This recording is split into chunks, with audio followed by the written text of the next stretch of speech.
നോക്കൂ, നമ്മുടെ നാട്ടിലെ സംഘികൾ എത്രയും ഉളുപ്പില്ലാത്ത ആളുകളാണ് എന്ന് പറഞ്ഞാൽ അത് അങ്ങനെ തന്നെയാണ്.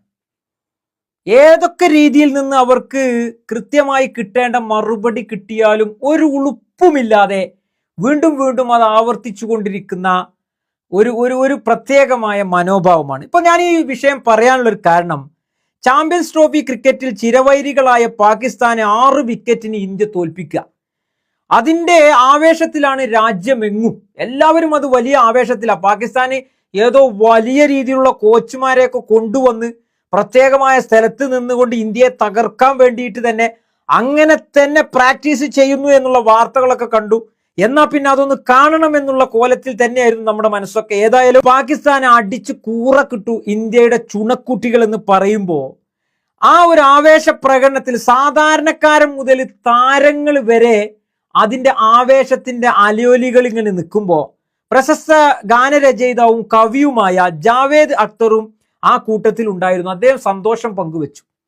ആ സന്തോഷം പങ്കുവെച്ച് ട്വീറ്റ് ചെയ്ത അതിന്റെ താഴെ പോയിട്ട് സംഘികള് വിരാട് കോഹ്ലി സിന്ദാബാദ്, ഞങ്ങൾ നിങ്ങളുടെ നേട്ടത്തിൽ അഭിമാനിക്കുന്നു എന്നാണ് എക്സിൽ ജാവേദ് അക്തർ കുറിച്ചത്. അതിന് താഴെയാകട്ടെ അദ്ദേഹത്തിനെ കളിയാക്കാനും വർഗീയമായിട്ട്, നോക്കൂ, വർഗീയമായിട്ട് നമ്മുടെ രാജ്യം ജയിച്ചാൽ പോലും അതിനെ പ്രശംസിച്ചാൽ പോലും മതം നോക്കിക്കൊണ്ട് പേര് നോക്കിക്കൊണ്ട് വർഗീയമായിട്ട് അതിനോട് കമന്റ് ഇടാൻ സംഘി മനോഭാവങ്ങൾക്കല്ലാതെ വേറെ ആർക്കാ കഴിയുക? അത്തരക്കാർ വരുന്നു, ജാവേദ് അക്തറിന്റെ ഈ പറയുന്ന പോസ്റ്റിന് താഴെ കമന്റ് ഇടുന്നു. ജാവേദ് ബാബറിന്റെ അച്ഛനാണ് കോഹ്ലി, പറയൂ ജയ് ശ്രീറാം എന്നായിരുന്നു ഒരു കമന്റ്.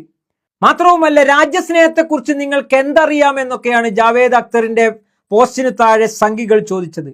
അതിന് അദ്ദേഹം കൊടുത്തൊരു മറുപടി ഉണ്ട്. ആ മറുപടിയാണ്, മകനെ, നിന്റെ അച്ഛനും മുത്തച്ഛനും ബ്രിട്ടീഷുകാരുടെ ഷൂ നക്കുമ്പോ സ്വാതന്ത്ര്യത്തിന് വേണ്ടിയായിരുന്നു ഞങ്ങൾ പോരാടിയിരുന്നത്. എന്റെ സിരകളിൽ രാജ്യസ്നേഹികളുടെ രക്തമാണ്, നിങ്ങളുടെ സിരകളിലുള്ളത് ബ്രിട്ടീഷ് സേവകരുടെയും. ഇത് രണ്ടും തമ്മിൽ വ്യത്യാസമുണ്ട്, അത് മറക്കരുത് എന്നായിരുന്നു മറുപടി. അതേസമയം നിരവധി പേരാണ് ജാവേദിനെ പിന്തുണച്ച് രംഗത്തെത്തിയത്. ആ കമന്റിനൊക്കെ വലിയ പിന്തുണയും ലഭിച്ചു. നിങ്ങൾ ആലോചിച്ച് നോക്കൂ, നമ്മുടെ രാജ്യത്ത് ഈ പറയുന്നത് പോലെ സ്വാതന്ത്ര്യ സമരവുമായി യാതൊരു വിധത്തിലും ഒരു വരി പോലും ചരിത്രമില്ലാതെ, പോരാട്ടത്തിന്റെ ചരിത്രമില്ലാത്ത ഇത്തരം സംഘി മനോഭാവങ്ങളാണ് രാജ്യത്തിനു വേണ്ടി ആയിരക്കണക്കിന് പതിനായിരക്കണക്കിന് ആളുകളെ ജീവനും സ്വത്തും രക്തവും നൽകിയ പിൻതലമുറക്കാരോട് ചോദിക്കുന്നത് നിങ്ങൾക്ക് എന്ത് രാജ്യസ്നേഹമെന്ന്. കപട രാജ്യസ്നേഹത്തിന്റെ ആളുകളാണ് ഈ സംഘികൾ എന്ന് പറയുന്നത്. ഇവർക്ക് ഈ രാജ്യത്തിന്റെ വീണ്ടെടുപ്പിൽ യാതൊരു വിധത്തിലുള്ള കോൺട്രിബ്യൂഷനും ഇല്ല. അവരൊന്നും സംഭാവന ചെയ്തിട്ടില്ല. അവര് ഈ പറഞ്ഞതുപോലെ, നോക്കൂ, ജാവേദ് അക്തറിനെ പോലെയുള്ള പ്രശസ്തനായ ഒരു വ്യക്തിയിൽ നിന്ന് പോലും ഇവർക്ക് ഇങ്ങനെയുള്ള മറുപടി കിട്ടുന്ന ആ ഒരു തരത്തിലേക്ക് പോലും ഇവര് പറയിപ്പിച്ചുകൊണ്ടിരിക്കുകയാണ്. നമ്മൾ പറയല്ലോ, പറയിപ്പിക്കുകയാണ് ഇവർ ഇങ്ങനെ. അതാണ് ഇവരുടെ ഏറ്റവും വലിയ അജണ്ട, പോളിസി.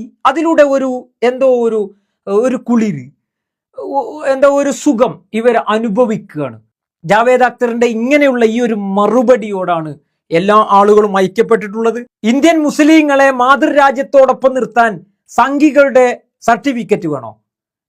ഇന്ത്യൻ മുസ്ലിങ്ങളുടെ ഒക്കെ സമര പോരാട്ട ചരിത്രങ്ങൾ ബ്രിട്ടീഷുകാരുമായിട്ടുള്ളത് ഇന്ന് സംഘി മനോഭാവങ്ങൾ അതിനെ തിരുത്തുന്നുണ്ട്.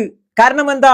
ആ ചരിത്രം പോലും സംഘീസത്തോട് എതിരിടാൻ കാരണമാകുമെന്നുള്ള ഒറ്റ പേടിയുടെ പുറത്താണ് ഈ രാജ്യത്തിന് വേണ്ടി ജീവൻ നൽകിയ വാര്യംകുന്നനാകട്ടെ, അതേപോലെ തന്നെ ടിപ്പു സുൽത്താൻ ആകട്ടെ, ഇങ്ങനെ തുടങ്ങി ധാരാളം ധീര പോരാളികളുടെ ചരിത്രം പോലും ഇവർ വളച്ചൊടിച്ചു കൊണ്ടിരിക്കുന്നത് എന്ന് ഇന്നിന്റെ ജനതക്കറിയാം.